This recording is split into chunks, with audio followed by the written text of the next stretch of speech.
Hello everyone. So today we'll be talking about wounds. What is a wound?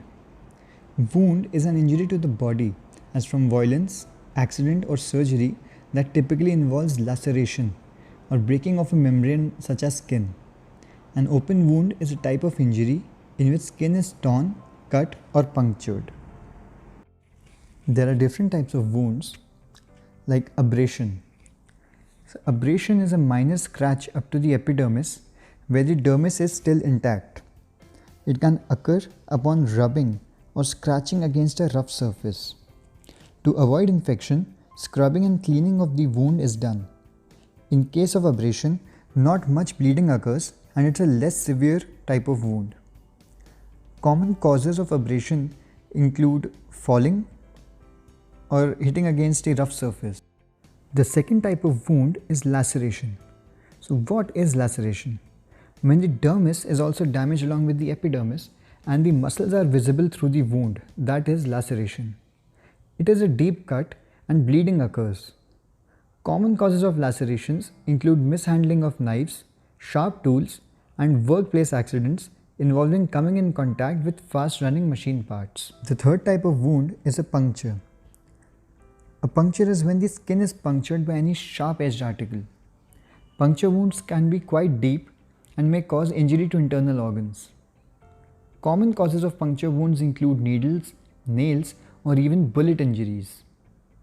Often, puncture wounds require a tetanus shot and treatment to prevent infection. It is recommended to clean the wound and visit a doctor. The next type of wound is avulsion. So what is an avulsion? An avulsion is a more severe form of open wound and it involves tearing away of the skin and the underlying tissue.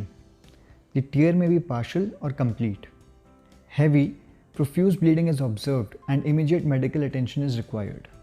Common causes of avulsion include serious accidents, bullet injuries, explosions, etc.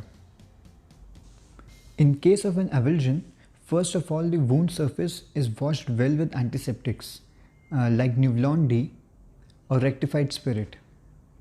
Then a good antiseptic lotion is applied like 10% povidone iodine solution. If the injury is fresh, stitches are applied. If the wound is more than 12 hours old, then it is cleaned thoroughly, but stitches should be avoided. If fracture is also there, a plaster cast should be applied after dressing the wound. This requires supervision of a qualified doctor. So how to treat open wounds? First, we'll discuss some home care for minor wounds. Firstly, the wound should be washed to remove all dirt and debris. Minor wound should be disinfected by hand sanitizer, spirit or dilute Nuvlon antiseptic and then covered with a first aid dressing like Pantherplast FAD. Povidone iodine lotion can also be applied to the wound. This will help it to heal faster. So when should you go see a doctor? For deep wounds where the muscles are visible, stitches must be applied immediately or the wound may become septic and it will not heal by first intention. If the wound does not get healed or problem still persists, consult your doctor. So are there any complications of having an open wound? Yes, of course. An open wound can get infected easily if not cleaned and covered properly. Stitches can also open if the underneath wound has not been disinfected. So always make sure to thoroughly clean the wound with an antiseptic solution like Nuvlon D. If the wound is kept open, it can lead to other infections like a fly can lay eggs and the wound can be infested with maggots.